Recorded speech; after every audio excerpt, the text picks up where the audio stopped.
সুপ্রিয় শিক্ষার্থীবৃন্দ, আমার ঘরে আমার স্কুলের আজকের ক্লাসে সবাইকে স্বাগত জানাচ্ছি। আমি জিশান ইসলাম। আজকে আমরা নবম শ্রেণীর উচ্চতর গণিতের চতুর্থ অধ্যায় জ্যামিতিক অঙ্কন নিয়ে পড়াশোনা করব। তো এই অধ্যায়ের আগের ক্লাসটিতে আমরা ত্রিভুজ সংক্রান্ত অনুশীলনীর একটি সমস্যা দেখেছিলাম, আর আজকের ক্লাসে আমরা ত্রিভুজ সংক্রান্ত অনুশীলনী থেকে আরেকটি সমস্যা দেখব, সমস্যা 11 ক। তো দেরি না করে প্রথমেই দেখা যাক যে আজকের ক্লাসে আমরা কি শিখতে পারবো। আজকে সমস্যা 11 কতে আমাদের যা করতে হবে, আমরা যা শিখব সেটি হচ্ছে সমকোণী ত্রিভুজের অতিভুজ ও অপর দুই বাহুর অন্তর দেয়া থাকলে তা থেকে কিভাবে ত্রিভুজটি আঁকতে হয় তা আজকের ক্লাসে আমরা জানতে পারবো।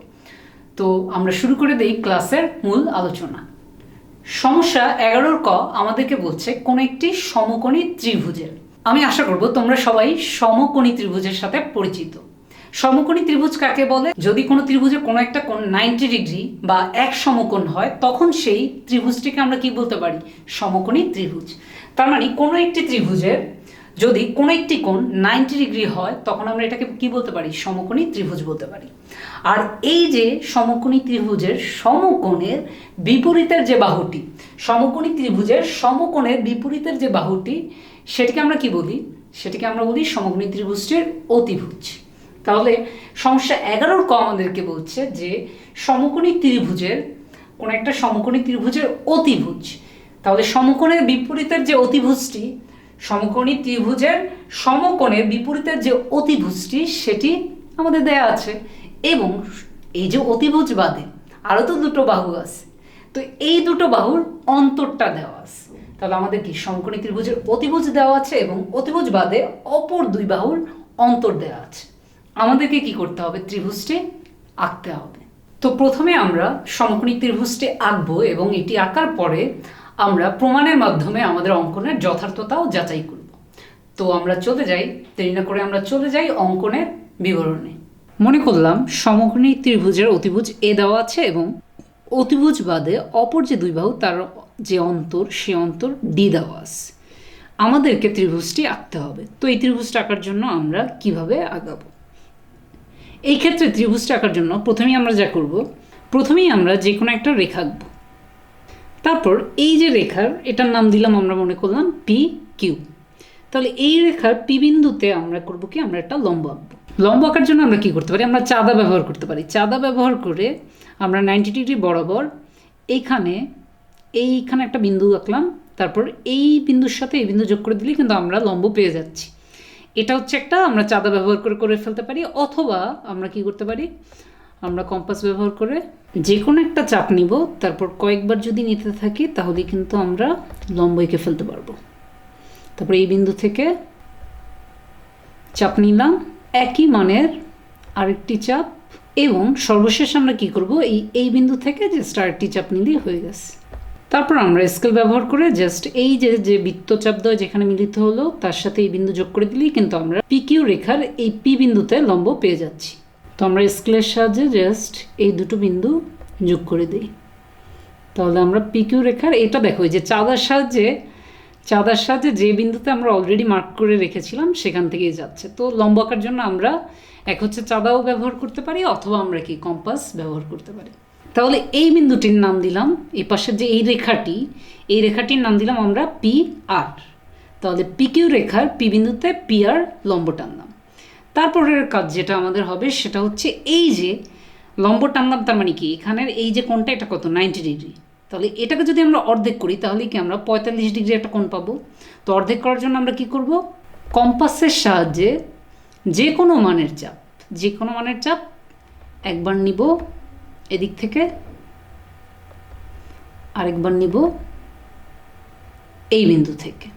অবশ্যই সমান মানের চাপ কিন্তু, তাই না? এই বিন্দু থেকে যে মানের চাপ নিয়েছি এই বিন্দু থেকেও একই মানের চাপ নিতে হবে।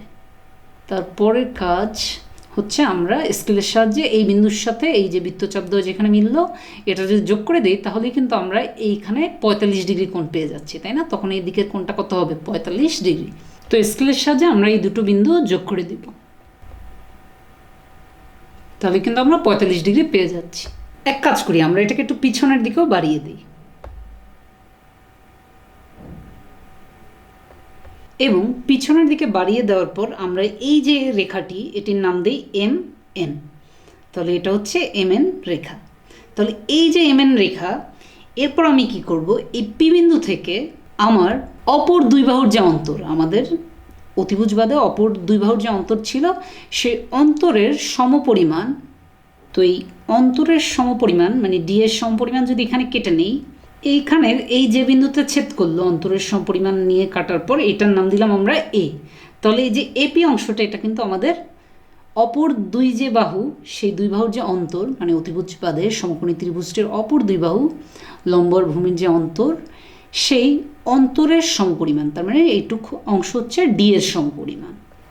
এরপর এই যে এ বিন্দু, এই এ বিন্দু থেকে আমরা ত্রিভুজের যে অতিভুজ, সেই ত্রিভুজের অতিভুজের সমপরিমাণ অংশ আমরা কি করব, এই এ বিন্দু থেকে ত্রিভুজের অতিভুজ, যেটি কিনা আমাদের ত্রিভুজের অতিভুজ, যেটিকে আমরা ছোট এ দিয়ে প্রকাশ করছি, তো আমরা কি করব, এই এ বিন্দু থেকে ত্রিভুজের অতিভুজের সমপরিমাণ অংশ নিয়ে একটি বৃত্তচাপ আঁকব।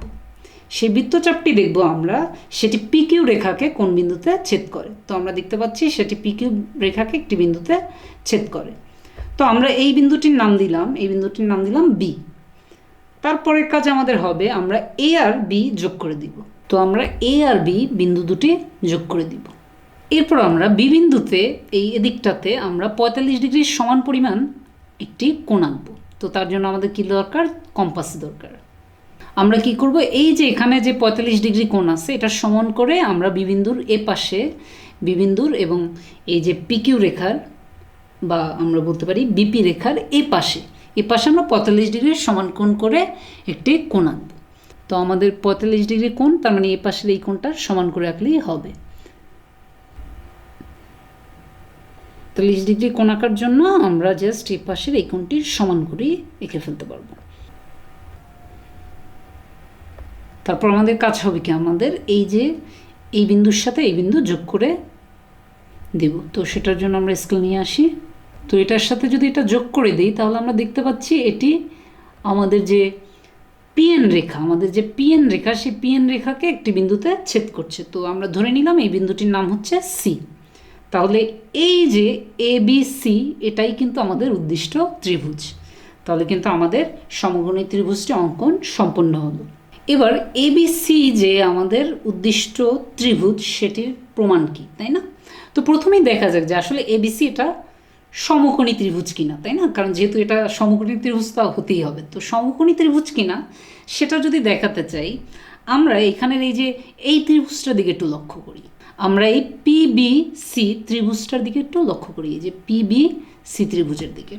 এই ত্রিভুজটাতে আমরা দেখতে পাচ্ছি এই ত্রিভুজটাতে কোণ পিবিসি এবং কোণ বিপিসি দুটোই কিন্তু 45 ডিগ্রি। কারণ হচ্ছে বিপিসি এটা তো আমরা 45 ডিগ্রি করে এঁকেছিলাম, কারণ ওই 90 ডিগ্রিকে অর্ধেক করে 45 ডিগ্রি কোণ এঁকেছিলাম। এবং এটার সমান করেই যেহেতু এই কোণটা এঁকেছি, তো আমরা বলতে পারি যে আমাদের যে পিবিসি কোণটি এটিও 45 ডিগ্রি। তাহলে এই দুটো কোণ যদি 45 ডিগ্রি হয়, তাহলে আমি বলতে পারি যে এই যে আমাদের পিবিসি ত্রিভুজে যেহেতু এই দুটো কোণ 45 ডিগ্রি, তাহলে অপর যে কোণটা আছে, যেহেতু ত্রিভুজের তিনটা কোণের সমষ্টি হচ্ছে 180 ডিগ্রি, তাহলে এই দুটো কোণের সমষ্টি যদি হয়, দুটাই যেহেতু 45, তাহলে 45 যোগ 45 90। তাহলে অপর যে কোণটি, এই কোণটি তাহলে কত হবে? যেহেতু তিন কোণের সমষ্টি 180 ডিগ্রি এবং 180 থেকে 90 বাদ দিলে আমরা কত পাচ্ছি? 90। তাহলে এই কোণটা তাহলে কত? এই কোণটা হচ্ছে 90 ডিগ্রি। তাহলে এই কোণটা যদি 90 ডিগ্রি হয়, তাহলে আমি বলতে পারি যেহেতু আমাদের এই কোণটাই মানে হচ্ছে এবিসি ত্রিভুজের কোণ সি, তাহলে কোণ সি 90 ডিগ্রি মানে কি? আমি বলতে পারি যে আসলে এবিসি হচ্ছে একটি সমকোণী ত্রিভুজ। এরপর এবিসি সমকোণী ত্রিভুজ এবং যেহেতু এই কোণটা 90 ডিগ্রি এবং 90 ডিগ্রির অপোজিটের যে বাহুটি এটাই যেহেতু অতিভুজ এবং এই অতিভুজটা তো আমাদের এ এর সমান, আমাদের অতিভুজ এ এর সমান, কারণ এ এর সমান করে এটা এই চাপটা নেওয়া হয়েছিল। তাহলে আমরা বলতে পারি 90 ডিগ্রি বিপরীতে অতিভুজ আছে এবং অতিভুজটা হচ্ছে আমাদের প্রদত্ত বা আমরা যে অতিভুজের মানটা যেটা ধরে নিয়েছিলাম এ, সেই এর সমান। তাহলে আমরা আমাদের সমকোণী ত্রিভুজ পেলাম এবং সমকোণী ত্রিভুজের অতিভুজ এ পেলাম। এরপর আমাদের যেটা প্রমাণ করতে হবে সেটা হচ্ছে অতিভুজ বাদে, তার মানে অতিভুজ বাদে অপর যে দুই বাহু, তার মানে এই বাহু এবং এই বাহু, এই দুটো বাহুর যে অন্তর, তার মানে বুঝতে পারতো যেহেতু এই বাহুটা বড়, মানে এসি বাহুটা আমার সিবি বাহুর চেয়ে বড়। তাহলে আমার দেখাতে হবে কি যে এসি থেকে যদি সিবিটা বিয়োগ করি, এসি থেকে সিবিটা বিয়োগ করি, তাহলে এটা ডি দেখাতে হবে আমাদের। এই যে অন্তর ডি এর সমান যদি হয় তাহলে আমি বলতে পারবো যে এবিসি হচ্ছে আমাদের উদ্দিষ্ট ত্রিভুজ। তাহলে এই ত্রিভুজের অপর যে দুই বাহুর অন্তর সেটাকে আমরা বলতে পারি এসি মাইনাস সিবি। তো এসি মাইনাস সিবি, এবার এই যে সিবিটাকে কিন্তু আমি বলতে পারি যে সিবি ইকুয়ালস টু সিপি। আমি বলতে পারি সিবি ইকুয়ালস টু সিপি। কীভাবে বলতে পারি? কারণ এই আবার একটু পিবিসি এই ত্রিভুজটার দিকে তাকাও, পিবিসি এই ত্রিভুজটার দিকে তাকাও। এই ত্রিভুজটাতে যেহেতু কোণ পিবিসি এবং কোণ বিপিসি, পিবিসি আর কোণ বিপিসি দুটো কোণ যেহেতু দুটোই 45 ডিগ্রি, আর আমরা জানি কি কোনো ত্রিভুজের যদি দুটো কোণ সমান হয় তাহলে ওই সমান কোণের বিপরীত বাহু দুটো সমান হবে। তাহলে যেহেতু এই পিবিসি ত্রিভুজে এই দুটো কোণ সমান, তাহলে তাদের যে বিপরীত বাহু সেই বিপরীত বাহু দুটো কী হবে? সমান হবে। তো আমি বলতে পারি যে সিপি আর সিবি, মানে সিপি আর যে সিবি এই দুটোই সমান হতে বাধ্য। তাহলে এসি মাইনাস সিবি এটাকে আমি লিখতে পারি কি? এসি মাইনাস সিবি এটাকে আমি লিখতে পারি এসি মাইনাস সিপি, যেহেতু সিবি আর সিপি দুটো সমান। এবার দেখো এই এসি হচ্ছে এই টোটালটা, তার থেকে যদি সিপি এই অংশটা বাদ দেওয়া হয় তাহলে আমরা কি পাচ্ছি? এই অংশটা পাচ্ছি না, এপি পাচ্ছি না। আর এপি তো ডি, কারণ ডি এর সমান করেই তো এই অংশটা কাটা হয়েছিল। তো আমরা কিন্তু প্রমাণ করে ফেললাম। তাহলে আমরা বলতে পারি যে এবিসি হচ্ছে উদ্দিষ্ট ত্রিভুজ। কারণ এই ক্ষেত্রে আমরা দেখতে পাচ্ছি যে এই ক্ষেত্রে এটা একটা সমকোণী ত্রিভুজ, এবং এক্ষেত্রে অতিভুজটা হচ্ছে এ এর সমান, এবং অতিভুজ বাদে বাকি যে দুটো বাহু তার অন্তরটাও দেখতে পাচ্ছি আমাদের প্রদত্ত যে অন্তর বা যে অন্তরটা আমরা ধরে নিয়েছিলাম ডি, সেই ডি এর সমান। তাহলে আমরা বলতে পারি যে এবিসি হচ্ছে উদ্দিষ্ট ত্রিভুজ। তো আমরা সমস্যা 11 ক কীভাবে আঁকতে হয় তা দেখলাম, এবং আমাদের অঙ্কনটা যথাযথ হয়েছে কিনা তাও প্রমাণ করে দেখলাম। তাহলে এবার একটু দেখা যাক যে আজকের ক্লাসে আমরা কি শিখলাম। আজকের ক্লাসে আমরা শিখলাম সমকোণী ত্রিভুজের অতিভুজ ও অপর দুই বাহুর অন্তর দেয়া থাকলে, অন্তর বা বিয়োগফল বা পার্থক্য যাই বলি, মানে অতিভুজ বাদে বাকি যে দুটো বাহু থাকতেছে ভূমি আর লম্ব, সেই ভূমি আর লম্বর ডিফারেন্সটা বা পার্থক্য বা অন্তর যদি দেওয়া থাকে, এবং সাথে সাথে যদি সমকোণী ত্রিভুজের অতিভুজটিও দেওয়া থাকে, সেই ক্ষেত্রে আমরা কিভাবে ত্রিভুজটা আঁকতে হয় তা আমরা আজকের ক্লাসে শিখলাম। আশা করি তোমরা সবাই বুঝতে পেরেছ। আর এবার তোমাদের জন্য থাকছে বাড়ির কাজ। প্রথম যে বাড়ির কাজটি থাকছে তোমাদের জন্য সেটি হচ্ছে একটি চিত্র আছে, এবং এই চিত্রের আলোকে তোমাকে দুটো প্রশ্নের উত্তর দিতে হবে। তো চিত্রটি তোমরা দেখতেই পাচ্ছ যে একটি ত্রিভুজ দেখতে পাচ্ছি আমরা, আবার ত্রিভুজের মধ্যেও তোমরা কিন্তু ছোট ছোট ত্রিভুজ দেখতে পাচ্ছ। তো আমরা যদি পুরো বড় ত্রিভুজটা চিন্তা করি তাহলে এই ত্রিভুজটার নাম হবে কি? ত্রিভুজ সিডিই বলতে পারি। এই ত্রিভুজের মধ্যে এসি একটা রেখা দেখতে পাচ্ছি। তো এই এসি রেখাটা যদি আমরা দেখতে পাই, এই এ বিন্দুটা এই ত্রিভুজে এমনভাবে আছে যাতে এসি, আমাদের যে এসি আর এডি এ দুটো কি হয়ে যায়? সমান হয়ে যায়। তাহলে কিন্তু আমাদের ছোট যে এসিডি যে ত্রিভুজটি, এটি কিন্তু আমরা কি বলতে পারি? এটিকে আমরা বলতে পারি সমদ্বিবাহু ত্রিভুজ। তো আবার নিচে কিন্তু আরেকটা ত্রিভুজ দেখতে পাচ্ছি, তাই না? ছোট আরেকটা ত্রিভুজ দেখা যাচ্ছে, যেটাকে আমরা বলতে পারি ত্রিভুজ এইসি। তো এই এইসি ত্রিভুজেও কিন্তু কিছু ইনফরমেশন দেওয়া আছে। যেমন এইসি ত্রিভুজের দিকে যদি তাকাও তাহলে এই যে বাহুটা এটার মান হচ্ছে 6 একক, এসি বাহু এটার মানও হচ্ছে 6 একক, আর নিচে যে সি বাহুটা আছে সেটির যে মান সেটি হচ্ছে 6√2 একক। তো এই ইনফরমেশন থেকে যে এরকম একটা যদি চিত্রে একটা ত্রিভুজ দেওয়া থাকে, এবং যদি আমার কিছু কন্ডিশন দেওয়া থাকে, কিছু কিছু ক্ষেত্রে এর ভিতরে যে অন্তঃস্থ ত্রিভুজ আছে তার মান দেওয়া আছে, আরও কিছু কন্ডিশন দেওয়া আছে যে এসি ইকুয়ালস টু এডি, এবং এসি আর এই এ দুটোই 6 একক পরিমাণ, সি হচ্ছে 6√2 একক পরিমাণ। তো আমাদেরকে এই চিত্রের আলোকে উত্তর দিতে হবে, তোমাদেরকে বের করতে হবে যে কোণ আমরা দেখতে পাচ্ছি এখানে যে একটা এডিসি কোণ আছে, কোণ এডিসি, এই এডিসি কোণের মানটা কত এটা তোমাদেরকে বের করতে হবে। এবং ক্ষতে কি করবা? তোমরা এই যে ত্রিভুজ এডিসি এটার তো একটা ক্ষেত্রফল বের করতে পারবা, সেই মতো আবার ত্রিভুজ এইসি এটারও তো একটা ক্ষেত্রফল বের করতে পারবা। তো এই দুটোর ক্ষেত্রফল বের করে তোমাদের কাজ হবে এই ক্ষেত্রফল দুয়ের অনুপাত কত সেটা নির্ণয় করা। দ্বিতীয় বাড়ির কাজটিতে তোমাদের অনুশীলনের জন্য থাকছে একটি সৃজনশীল প্রশ্ন। তো দ্বিতীয় বারের কাজটিতে যে সৃজনশীল প্রশ্নটি থাকছে সেটির উদ্দীপকটি এমন যে এবিসি ত্রিভুজের উচ্চতা হচ্ছে এইচ, ভূমির উপর মধ্যমা। এবিসি কোনো একটা ত্রিভুজ, তার উচ্চতাটা হচ্ছে এইচ এবং ভূমির উপর যে মধ্যমা, নিশ্চয়ই তোমরা জানো সবাই মধ্যমা কীভাবে আঁকতে হয়। ত্রিভুজের যে কোনো একটা শীর্ষবিন্দু থেকে বিপরীত বাহুর মধ্যবিন্দু যদি আমরা কানেক্ট করে দিই, যে কোনো একটা ত্রিভুজ চিন্তা করো, সেই ত্রিভুজের যে কোনো একটা শীর্ষবিন্দু থেকে বিপরীত বাহুর মধ্যবিন্দু, এই দুটো যদি সংযোগ করি তাহলেই আমরা কি পাবো? মধ্যমা পাবো। এই ক্ষেত্রে মধ্যমাটা অবশ্যই কি হতে হবে? ভূমির উপর হতে হবে। ভূমির উপর মধ্যমা যদি ডি দেওয়া থাকে এবং ভূমি সংলগ্ন একটি কোণ মনে করলাম এক্স, ভূমির সংলগ্ন একটি কোণ হচ্ছে এক্স দেওয়া আছে।